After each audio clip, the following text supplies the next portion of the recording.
Bowl season is here. Moving on to Friday night, we got the Gasparilla Bowl. Wake Forest taking on Missouri. Seeing the Demon Deacons is a slight 1.5 point favorite in the spot. And the total has come down a little bit, was in the 60s, all the way down to 58.5.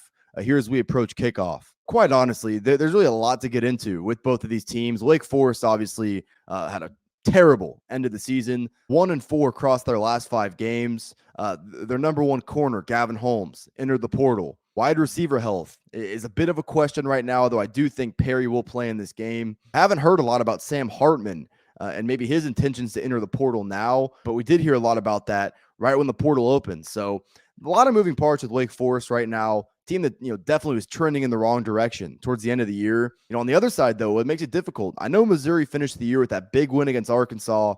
They got them to 6 wins. They got them into this bowl game. They have been devastated by both the transfer portal and the NFL draft. I mean, Missouri was a good pass rushing team throughout the season, a big part of why they were pretty good defensively. The issue is their top 2 sack leaders, both opting out to prepare for the NFL draft. So, how far do you downgrade that unit? I mean, I think you have to downgrade them pretty considerably. Also, number 1 receiver, Luther Burden, he enters the portal. We know it's been a pretty limited passing game for Eli Drinkwitz this year. I know they got young talent at that position, but Burden was their guy. They lost him. Some pretty big losses for Missouri as well. Wake Forest is one of these teams that I don't love backing because they're so one-dimensional offensively.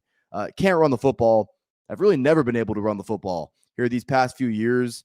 Pretty weak along their offensive line too. But they do have a good passing game. I mean, Sam Hartman is approaching 9 yards per attempt on the season. They're good in the red zone. If Missouri was at full strength on their defensive line, I think that'd be a pretty big mismatch going up against this Wake Forest O-line. But with those 2 guys out, don't really know how to approach that.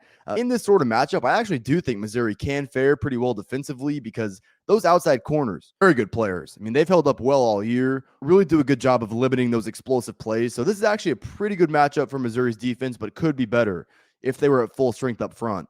I do think Missouri's offense has evolved for the better here in their last few games. Brady Cook, their quarterback, is starting to run the ball more. I mean, there was a point late in the season where he had more picks than touchdowns through the air. That's back to about a 2-to-1 ratio. So he has started to play better as of late, becoming a bigger part of the run game.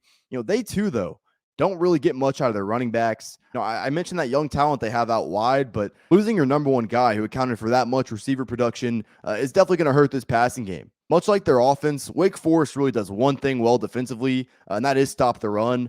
Don't really get much pressure on the quarterback and aren't very good in their secondary, but they do stop the run well. And I think there's an opportunity for Wake Forest to make this Missouri offense one-dimensional, to make Brady Cook beat you with his arm. I really want to be on Missouri here, but there's too many things telling me otherwise. I think I've said it like 6 times this video, but if they were at full strength on their defensive line, I'd feel a lot better about how they'd be able to impact Sam Hartman and this Wake Forest passing game. I would still lean towards Missouri in this game. I think this Wake Forest offense, while the passing game is good, when you're that bad in the run game, I mean, let's put it in context. This team ranks just 49th in yards per play nationally. If you ask people what their perception was, what they thought Wake Forest would rank nationally in that category, it'd probably be like 20th. So I think the perception of this Wake Forest offense doesn't really match the reality. I don't mind that move towards the under. We have lost quite a bit of value on the under. And at the end of the day, Wake Forest is a pretty volatile team to where, they've given up some pretty big numbers to some pretty average offenses this year. It's Missouri or pass for me ultimately. And there's too much holding me off at this point, but it's still the only way I could play this game.